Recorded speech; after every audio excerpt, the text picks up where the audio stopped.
Oh, hello everyone.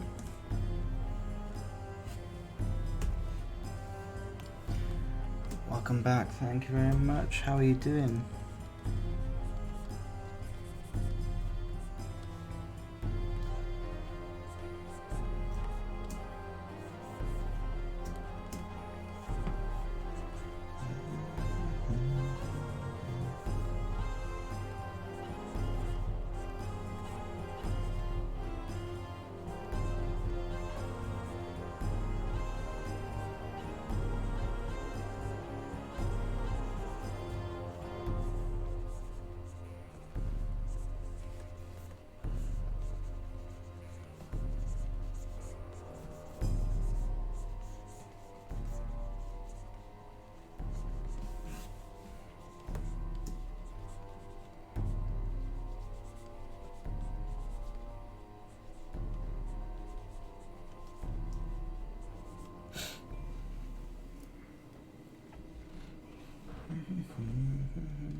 Just turn the music up a little bit.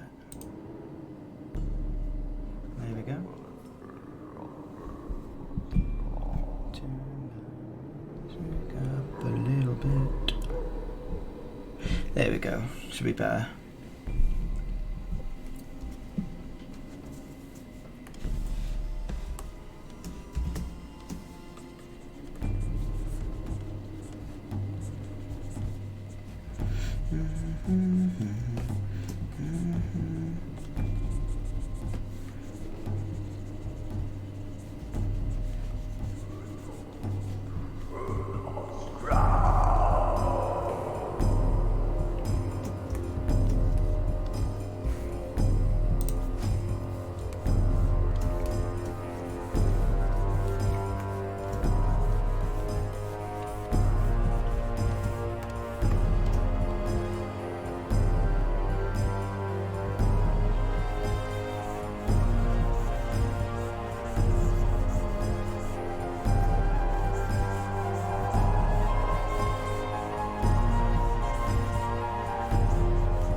Ah, hey Sid, man, you right? I saw your Instagram story, so I thought I'd drop by for a while. Oh, cheers, man, thank you. You doing good? Mm-hmm. Mm-hmm. Mm-hmm. Mm-hmm.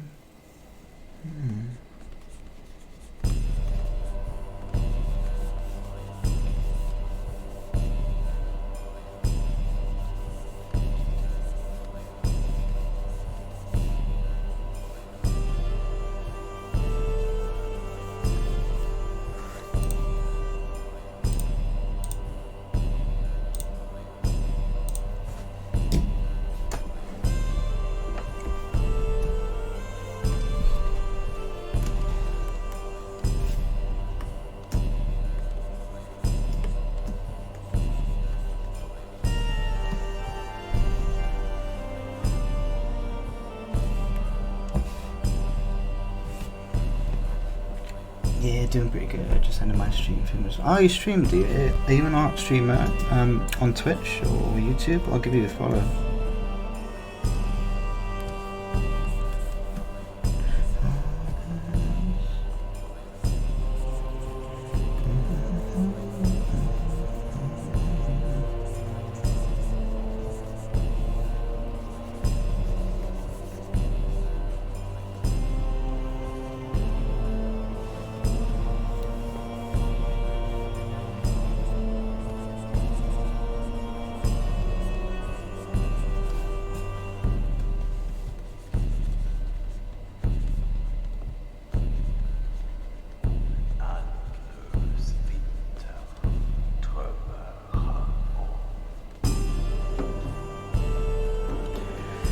No, I discovered it a few weeks back only. No, actually, Mixer. Oh, cool. Twitch don't have servers in India, so I can't stream there. Oh, you're from India, are you? I'll give you a follow on Instagram. Just bump me a message and I'll check it out.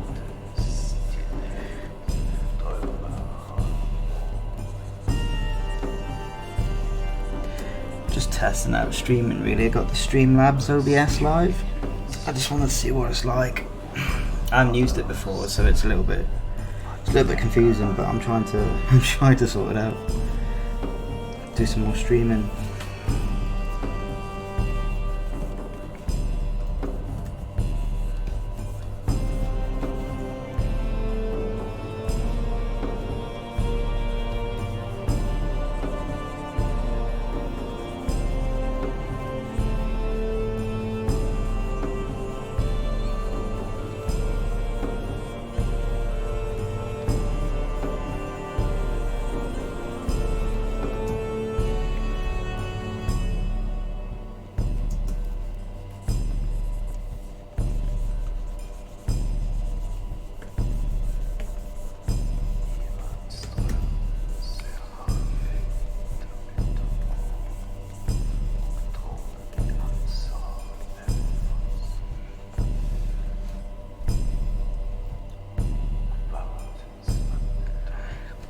Streamlabs OBS 2, the performance heavy, but it's pretty good.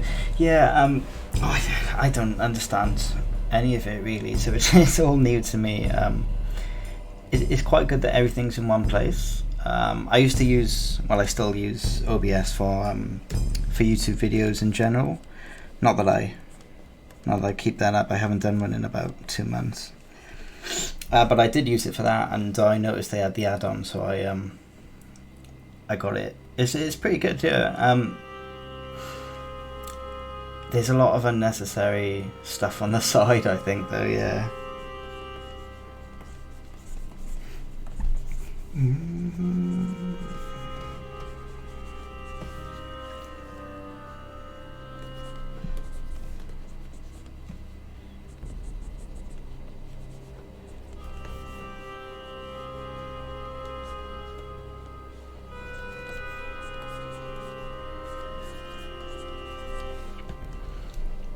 Dun, dun.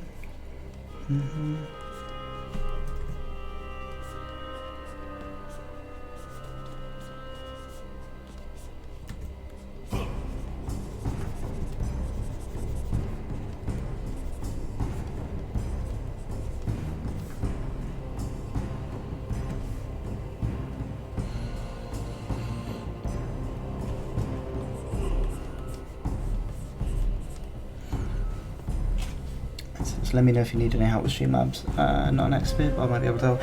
Yeah, I probably will need some help actually, to be honest. There's a lot of things I don't understand about, like the scenes and setting up sources and things. Even the audio I had a problem with. I'm also trying to figure out best settings on my stream, but it's good so far. Yeah, like I don't even know. I don't know if the sound is any good. I don't know if you can hear the desktop audio, the backing track, the kind of the Viking Nordic soundtrack I have in the background. I don't know if it's too loud or if I'm too loud.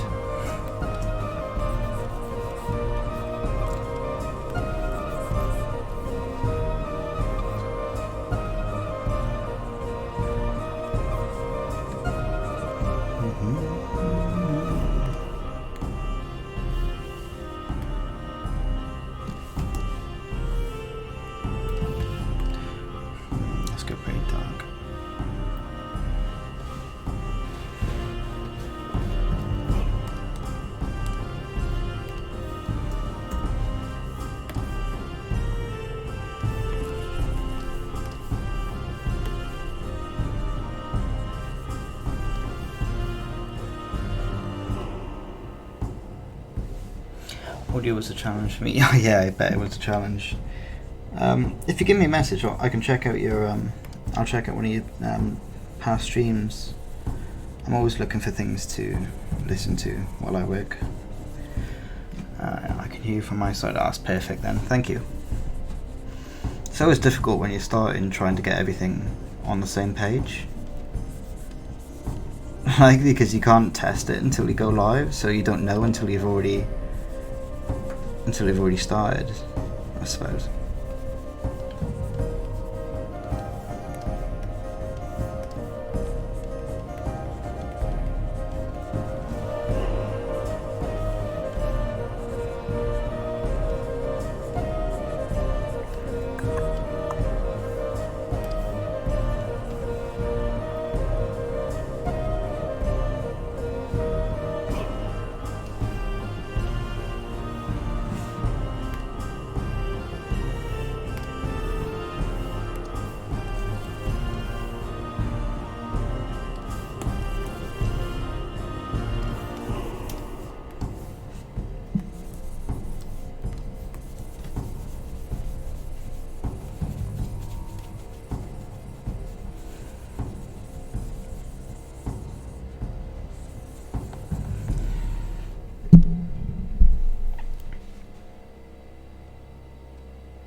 Ooh, hoi hoi, Mizu? Or Mizu? Sorry if I pronounced your name wrong. Man, I tell you what, when I first set up OBS, I set around an hour. Yeah, I've been here since 10, and I just, about an hour and 10 minutes ago, setting it up, trying to get basic stuff to work. It's a pain, but it's good now that it's here, because it means I could do videos without it. Ooh, and the short circuit power to the house at the time too. Oh, that's unlucky, man. I think it takes everyone about an hour at least to set up. It's such a complicated new system.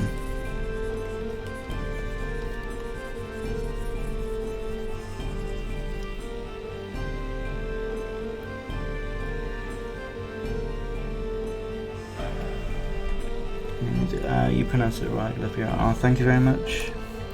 I'm trying, because I'm doing less videos lately, because it's just a little bit time consuming at the moment. I'm trying to do more streams, so I can just stream my sketches in the evening, and hopefully that'll be good enough.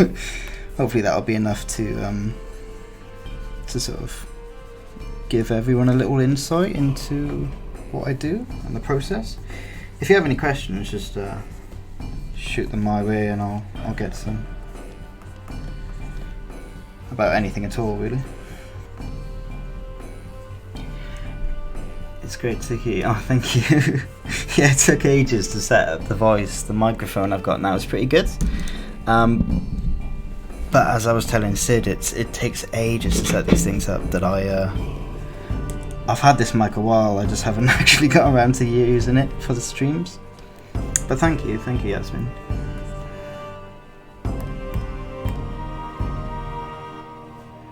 It's also a little scary to set up, and yeah, I wish they had a system where you could where you can stream, but you can record that video as well, and then test it for 5 minutes, and then just watch it back, and then you'll be able to see what you're doing wrong, or you can mix the audio so you can get that right, you can get the video looking right, you can get your transitions through, all that kind of thing. I don't think they have that yet, but they might do. I just haven't found it.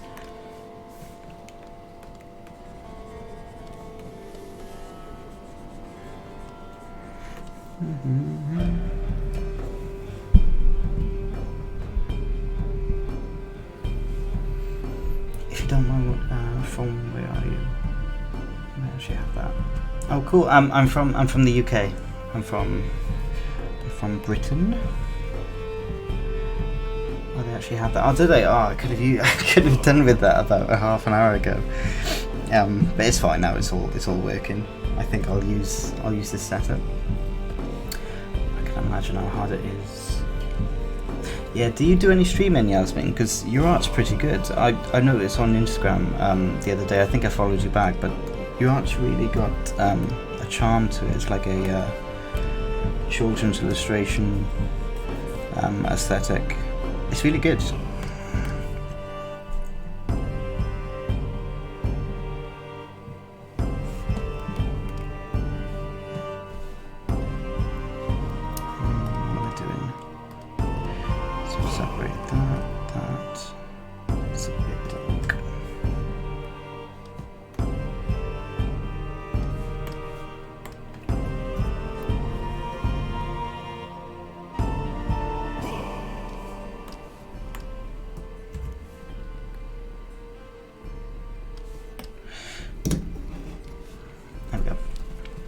Oh well. Do you ever stream using your iPad in Procreate? No. I know it's possible though. One of my favorite artists, Nicholas Cole, he's a character artist. I know he streams using the iPad on Procreate, so it must be possible to get your mic set up and change it around. But I might do that in the future because it'll be a lot easier. It was hard enough to set it up on the PC, so I don't know how hard it'll be on the iPad. But it's actually great when it works. Yeah. I'm hoping it's listenable and watchable. In Streamlabs, yes. I see the bottom icon. You see an option: record sounds played. So recording in OBS will record it, the audio and the video setup, and even the scenes when you change those. Okay, Britain, stay safe, man. Yeah. Well, I'm inside. I'm inside all the time, so I'm pretty safe. I really didn't change when all the lockdown happened. I didn't change my lifestyle at all, really. I don't think. So it's not affecting me too bad at the moment. I'm pretty good. I got enough food for now.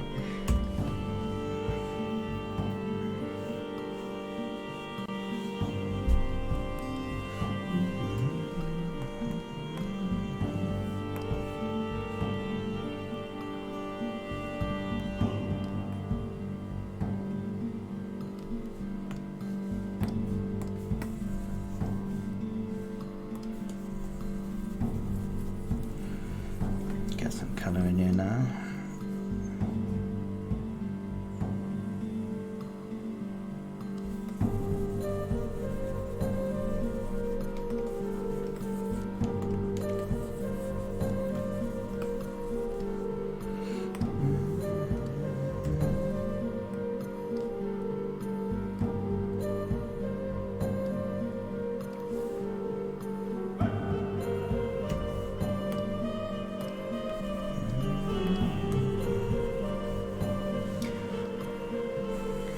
Very glad to hear it. No, that's fine. I noticed the other day it was really good. Yasmin, really good. I don't do streaming yet, so I just study like crazy. yeah. It took me. I don't know how far along you are in your career, but it took me about. I think. I'd say about it 4, maybe even 5 years before I got my first paid commission, and even then I wasn't very good. For a long while after that. I'm still not very good. We're all studying, but it's you get to a point where you kind of not sort of accept your level, but you kind of understand that it's a slower journey than you initially thought, or at least I initially thought. That would be awesome. I would come to watch. I'll try and set it up on the iPad, because it's something I want to see happen. I've been sketching on the iPad quite a lot recently, so that'll be good actually. Yeah, whatever you have in your scene, then you can record to see if it's good enough. That's perfect, Sid. Thanks. I'll definitely use that next time setting up. What is one art program you've always wanted to learn but never had the time? Art program? Because I've always stuck with Photoshop. It's just, I think when you find something that can do everything anyway, it's not that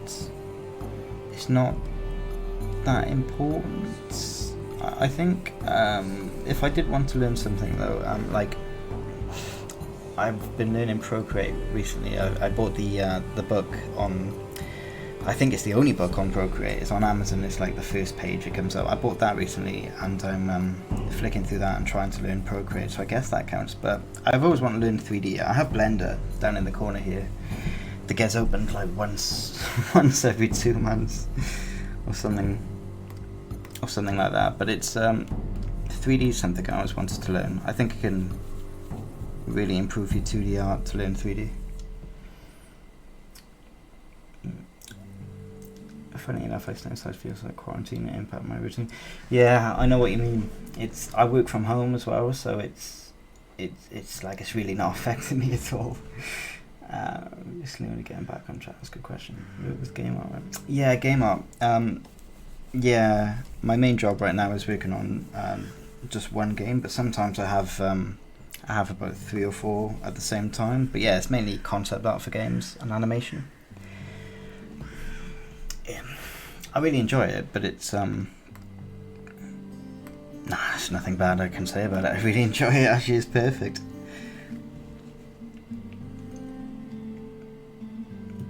Do you have some tips? It is hard to change programs when you're so comfortable with Photoshop. Yeah. Tips on what? Yeah, specifically anything that from my past videos that you want to know, or anything that you wanted to ask. It's hard to change programs. Yeah, I know. You get so used to certain shortcuts with the keypad and the keyboard. It becomes a bit of a pain when I swapped to Procreate and they didn't have the shortcuts. But I think now they've adapted quite well, and they've introduced a lot more. They've introduced a lot more features, especially with the gestures. So I found out that they do have a magic wand tool now, like this, and yeah, it's become a lot easier. So maybe it's just about searching for what you need.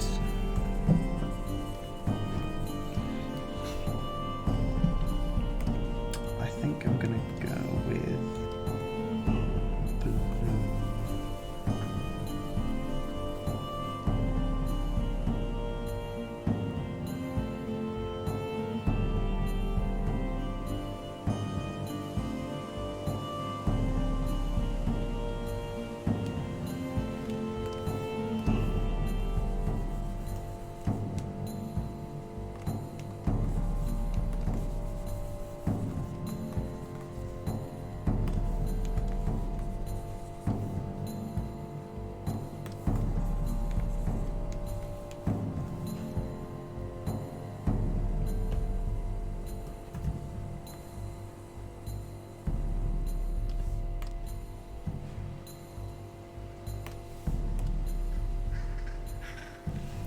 I know what I'm going to do with this.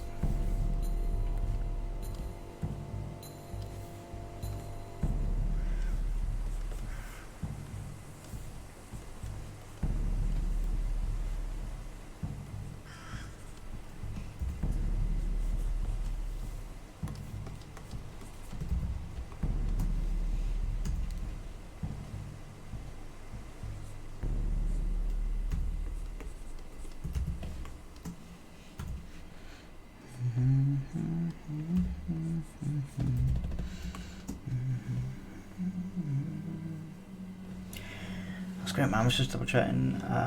Maybe we can work on some projects someday. Cool. Game developer routine too. Yeah, that sounds amazing, man. I'm always looking to collaborate, especially with YouTube and streaming people. That'd be amazing.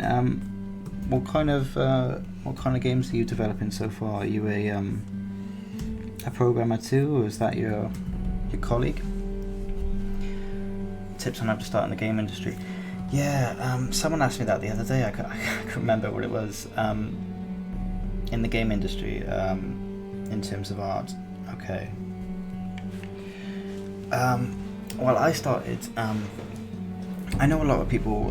They work on their portfolio. They go through school. They work on their portfolio, and then they get out of school and they think they need to apply instantly to all of these major companies like Ubisoft and Red 7, etc., etc. They think they need to apply at those straight away, and I think that because the industry is so saturated, everyone's so talented, especially in recent years. That isn't the way that I sort of got involved. I just sort of quietly worked away and studied on my portfolio and my basics, and learned as much as I could over the course of 3-4 years, something like that. What am I doing? Yeah, about 3-4 years, and then people started to approach me. As long as you keep a as long as you keep a strong social profile, like your Instagram, your ArtStation, your Behance, your DeviantArt, even when it was decent, was a pretty good one.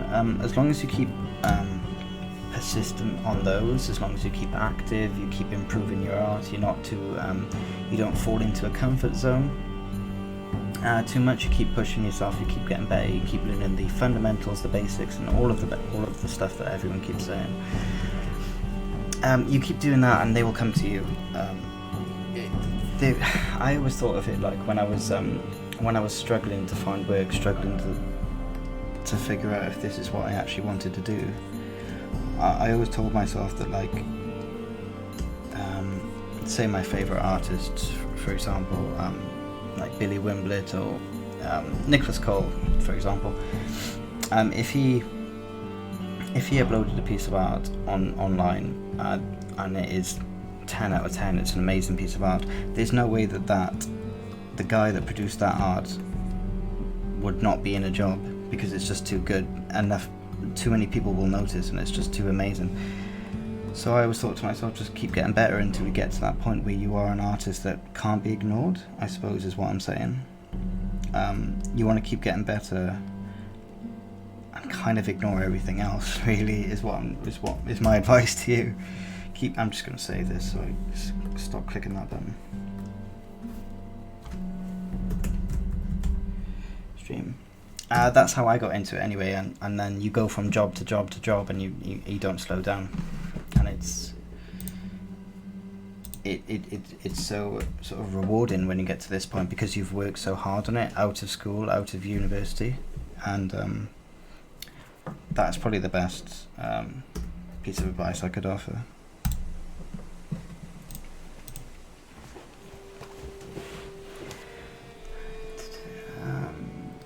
Did you have such a problem when switching to Procreate with slightly darker frame? It appears around the brush drawing, especially in paint on top of another layer.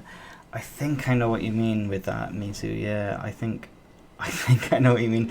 That was a problem, and also when you were switching brush sizes, that was an issue, because you couldn't see how big the brush was until you started using it. The gesture swipes was a little bit awkward. Again, the size of the iPad that you've got as well makes a difference. I've got a 9.7, I think is the medium size, which is okay, but it's not the biggest, so it's a little bit. I think if you get the biggest, it'll be better. But yeah, Procreate, it's fine, but I can see how artists get really good art with Procreate, because it is a powerful tool. And I know that so many artists are using it as their main software now, that it's like you can't ignore it if these sort of really professional artists are switching over. You really can't ignore it. Just to add to your advice, maybe you can look to work with an indie game project. Yeah, that was it as well. A lot of people say that you have to work for free on your way up, and I don't think of it as working for free. I think of it as just continuing your experience. Like if I was doing the same landscape pieces over and over and over every evening, yeah, I'll get great at that landscape piece, I'll get great at that content, whatever it is, that I'll keep getting better at it. But if you actually wanted to learn and kind of get a full rounded experience of the industry, then working with others will always help. Working from briefs that other people set you, which is what you would do if you were working in a small indie team, stuff like that. So it's all improvement. A lot of people think it's working for free, but it's really just about adapting to other people's briefs, which is essential, which is what I do every day as part of my job.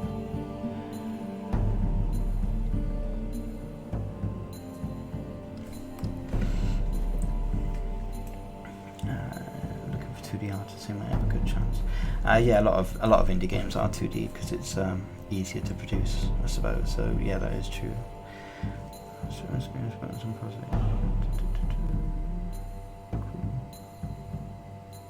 I've got the biggest saliva problem. Yeah. Yes, I suppose. You should really get that book. It's been really useful to me because it shows you every gesture, every tool in the program, and then a few examples by some of the artists that really get good using it. I'll try, and if you send me a message on Instagram or Twitter or any of them really, I'll send you a link to the book that I have. I might even be able to like send you a few pages, just screenshots, just to show you what I mean about it. It's really good though.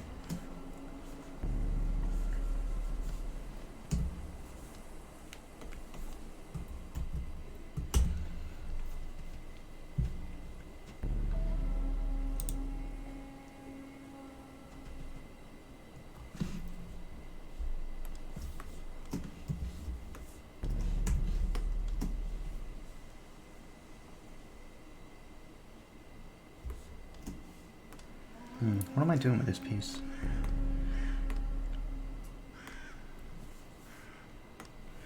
Just get some of these shapes in.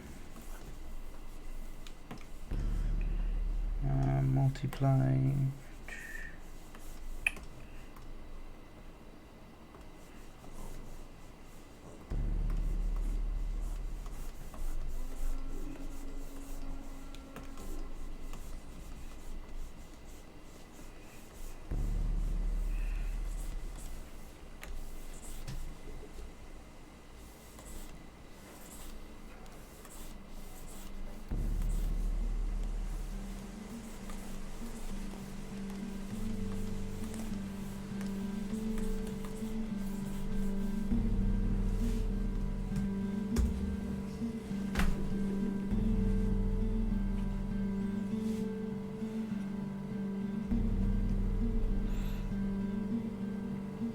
Okay, man. See you later.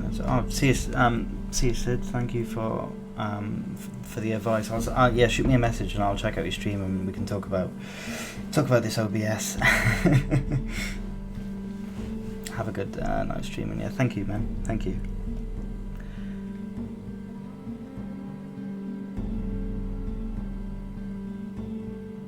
– 4 a.m. here. Oh wow.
What's the difference between this book and a free Procreate handbook? I thought these guys should all the information free on their website already.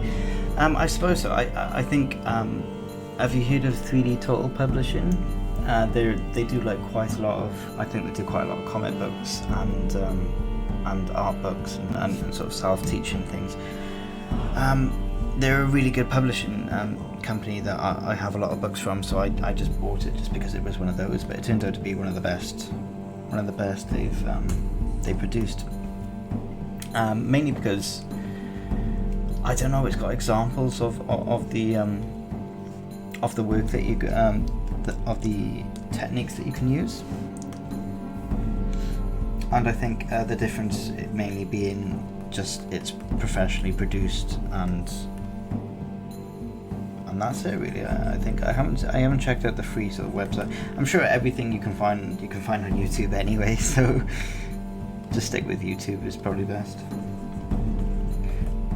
But there was a few things I learned from the book that I couldn't find specifics and sort of straight to the point, I suppose.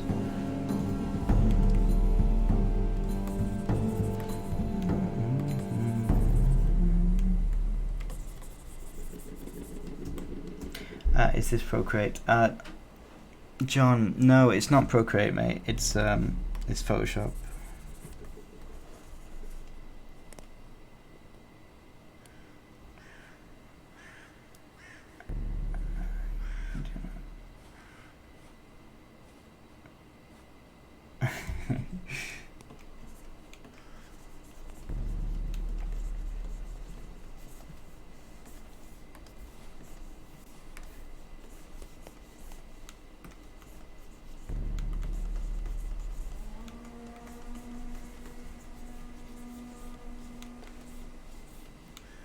I did a character earlier today on Procreate this morning, and I got using some of the tools that the book taught me. So I'll post that on Instagram when I finish here.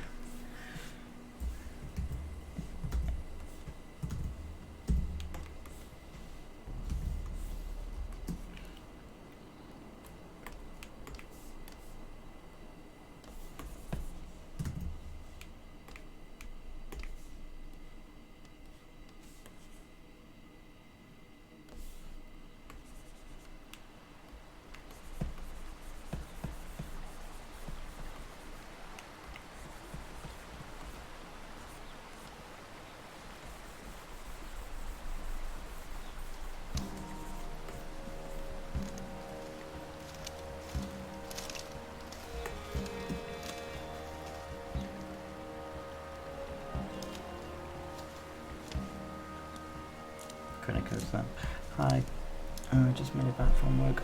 Oh, hi, Fan, is it? Phan, Fan? Yeah, I'll check out. What's the book called again? Sorry, no problem. It's called, it's called, Procreate something.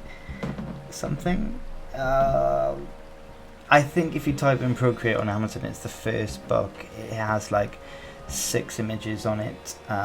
It's black with images in color. I'll link it on my Instagram, or I'll send it to you via Twitter, or one of those.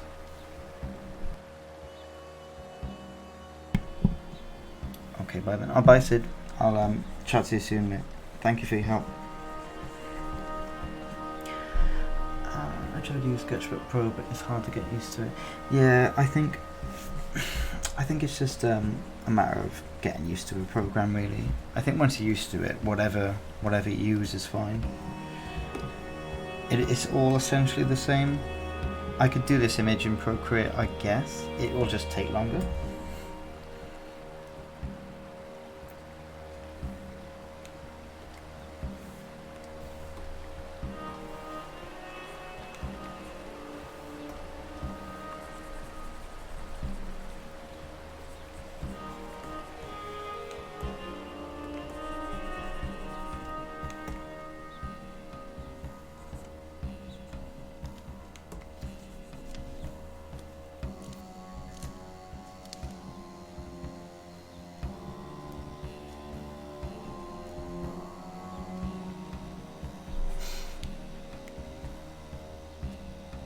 You got some skills, man. That's been nice.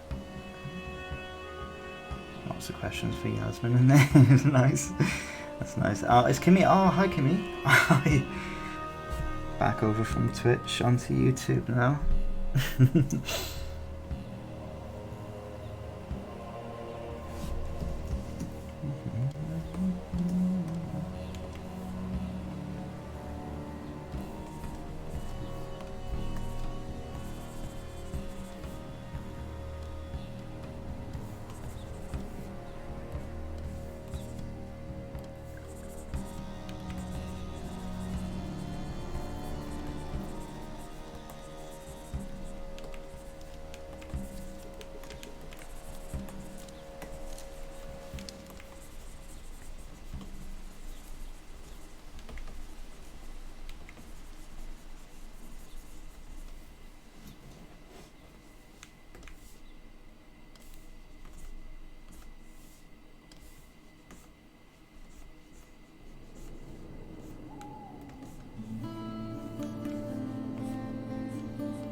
Oh. Oh, hey Andy. Any advice on how to develop a sense of shape design? Does your process involve a lot of drawing and redrawing pushing shapes? Or that drawing is dynamic? Oh, thank you very much, mate. Advice on how to develop a sense of shape design. Yeah, with shape design, it's different. It's difficult because it comes into design itself. So like industrial design, any sort of prop design or interior design, they're all using shape dynamics, and it's just something that's part of our tool base as a 2D artist or concept artist that we should know, but it's not something that gets taught as a course individually unless you were going to do something specific like a year-long or 2-year-long sort of art course, I suppose. But you can find the basics online pretty simply, like the rule of thirds and things like that, and that applies to composition. But that in terms of, I think the classic way is like this: if you were going to do a pillar, something like that, what you would want to do is why can I get that? What you want to do is split this shape up into 3 shapes. So big, medium, and small. So you want to go one big, you might go one really small here, and then you might go one medium here. So that's sort of big, small, and medium. And that generally looks good, and that's the only thing I kind of remember from shape design language. It is a difficult one. It's something that I couldn't teach right away without sort of getting really into it. But as long as you remember this, I think you can't go far wrong, really. I mean, that should probably be a bit smaller. But this is used in like 90% of everything you see on screen at all times. I have it in this design actually. It's just it's subconscious now to use big, medium, and then sort of small shapes. And that goes down again into, like, you could break this one down into like this big shape here, this medium shape here, and this smaller square within there, all keeping the same rectangle shapes. So you can see it there being used. It's just subconscious at this stage. But thanks for the question though. Yeah, with dynamism, you want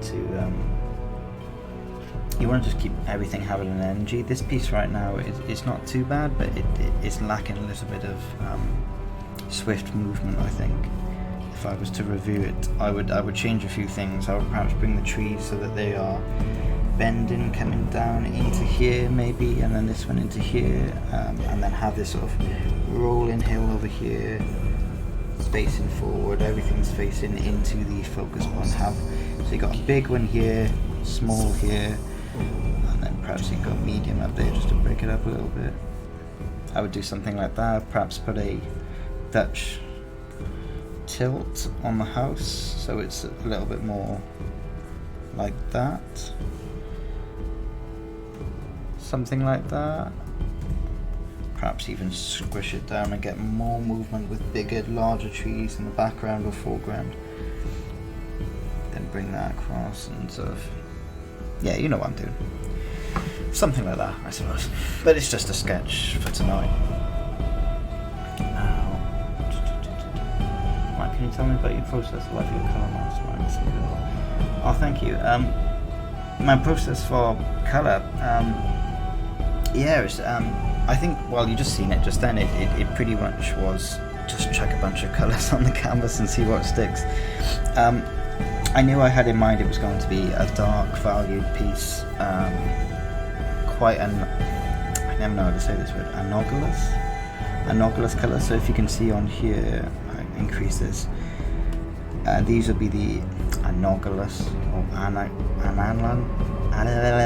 can't say the word. But colours that are like quite close to each other on the colour wheel.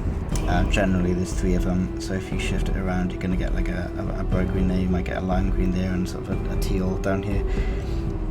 That's the general rule. So I try to keep it like that for this piece. So I got like a pinkish background, everything is a shade of this kind of purple in the middle, and then I'm accenting with this bright blue here, coming from the house. Other than that, I have set palettes that I know that I need to use at certain points, but colour is just something that I guess you're just taught over time. I did a lot of colour studies of film and then saturated them to see how far I could push them. I did a lot of that, and I don't think a lot of people do many of those, so maybe that helped me more than I thought. But yeah, that's kind of about it. I hope that helps a little bit. Matt, you're a great artist, man. Just love your work. Thank you, John. That's really kind. Thank you.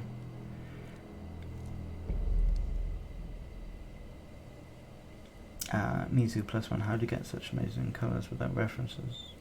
Is that to me or to Yasmin? I think. On Instagram search, I can contact you. Yasmin's getting a lot of Yasmin's getting a lot of followers tonight. On Instagram, just search Yasmin. Sorry for the tough question. I love the answer. No, it's a Andy. It's a difficult one. It's something that I can, if I was just sitting down, going through my work, I could show you what I did and where. But this piece in front of me now is just a sketch I just chucked together. But even as a sketch, you can see I use those rules within the sketch now, just because it's so subconscious, and it'll get like that for you if you're still in training with that kind of thing. But again, you're looking at something in retrospective, you can always change it. Like I really want to change this one at the moment, but I think one of my biggest lessons I ever learned was just to push through with something that isn't working and change it. Don't start again. There's a real craft to looking at something that isn't working, like the composition's off, the colours off, you don't like the character, the anatomy's all over the place, something like that, and it's going wrong and you're not enjoying it. And one of the best lessons I ever learned was to push through that and to change it manually. Like, go in, don't start again, don't start fresh with a fresh sketch, but change the sketch, change the composition, change the colours, go over them. Don't be precious about what you've already completed.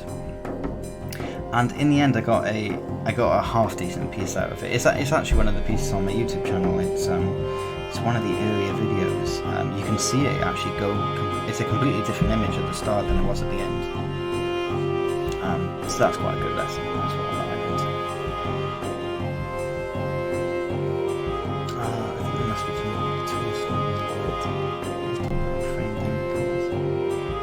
there's a good book about it.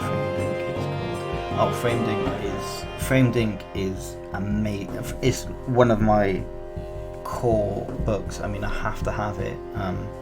Every time I move house, I make sure it's with me. I've bought it about 3 times because I've lost it, but it is absolutely fundamental about composition and feeling and those kind of things. It's just a perfect. But all of those framed series, you've got Frame Perspective 1, Frame Perspective 2, Framed Ink, and now Framed Techniques, I think the new one is called. So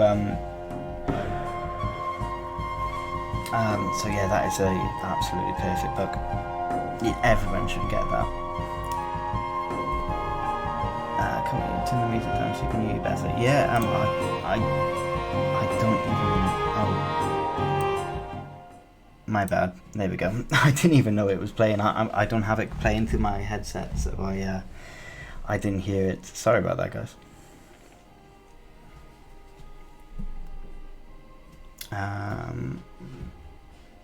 That was just to you and you answered it. Thank you. Oh, thank you, Mizu. Are you telling me about the book? About the composition Matt's talking about. Yeah, that book though. Yeah, Framed Ink is absolutely amazing. Everyone should have it on their bookshelves for sure.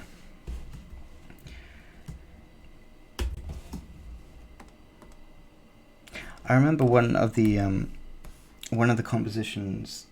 One of the things that you learn, one of the many things that you learn from that book. Let's go with this.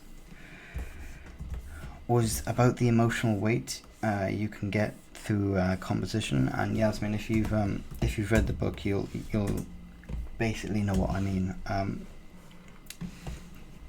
2 seconds, just gonna turn this music down for me. There we go.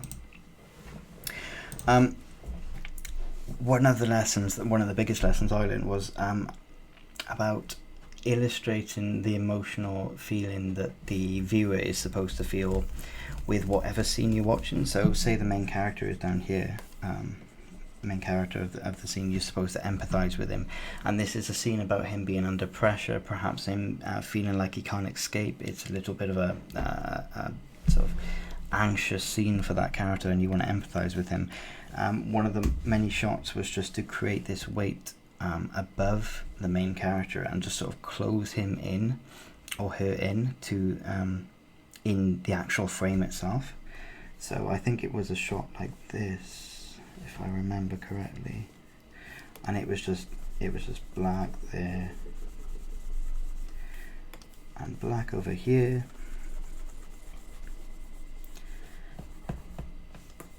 It was like in between two canyons, I think, and then you had this like low frame down here, that was there, and then you get the main character here. So it might have even been tighter like that. So looking at that now, it's quite an anxious frame. Yes, I remember. Yeah, it was really sort of mind-blowing for me. It's quite an anxious frame. So now what we've got is the character's really small, so this whole scene seems big and sort of cumbersome to the character. Secondly, it's you're working with the dark and light values. So you've got this light value here, which is acting like a spotlight on the character. So you're focusing on that character. The composition itself being on the what am I doing? On the rule of thirds. Here, he's down in the bottom corner. So it's got great composition automatically. You got these white lines treating it like a spotlight coming down, shining on the character, sort of creating even more focus and attention. And then you've got this massive, these massive two really harsh, really hard shapes sort of squishing the character.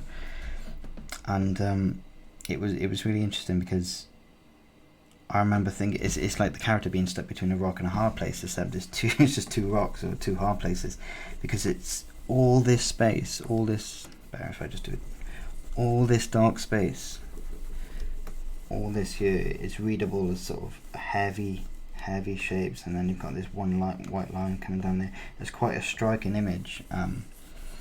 Obviously, if this was a scene in the film, it would be coloured and stuff, but the value is what's important here. It's got, actually, yeah, I think it was like that, and then you had the character like that or something, wasn't it? I think so, something like that. That was one of the frames that got stuck in my mind. Yeah, I know, yeah, it was amazing, wasn't it? It's got such strong composition, and it reads so well. And looking at the scene, you do get anxious looking at it. You do think, you can look for these kind of shots in movies as well. I think Black Swan had one recently, and I noticed it when I watched it. It's just really interesting, things like that. It can improve your art.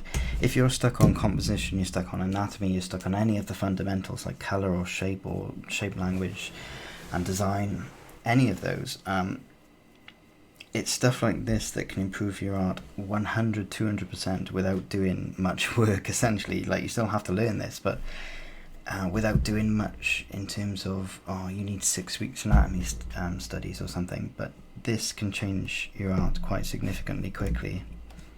You still have to learn the other stuff, but this can do a job of making your pieces seem a lot more professional in the way that they elicit emotion. Because it's really thought about. A shot like that, it's really thought about. Yeah, that one stuck in my mind quite a bit. The book is over there. I can actually see it on my bookshelf. It's just it's a fundamental. Yeah, that book opened my eyes. Not kidding. Yeah, same. It was. I got it on PDF first, and then I liked it so much I had to buy it. Bought it 3 times, but I had to buy it. It's so important. My what am I doing?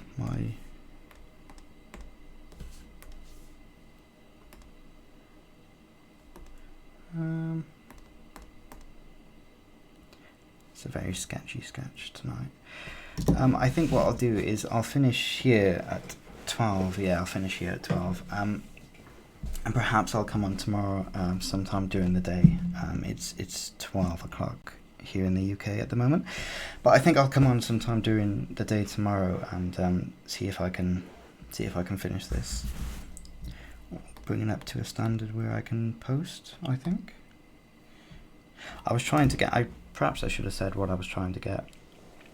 I was trying to do I knew it was going to be a crooked kind of witch's cottage or alchemist's cottage in the middle of a forest, and the forest was going to be dark and quite colourful with these kind of really vibrant pinks and purples, and then I was going to have this really strong blue light coming from the cracks that are formed in the crooked cottage, like there's just been an explosion from a witch's spell gone wrong, or an alchemist mixing two potions that weren't supposed to mix, and just like a little explosion of light coming from the cracks, creating these I was going to like beams shooting out here, get it behind that, in front of that, to create a really dynamic composition.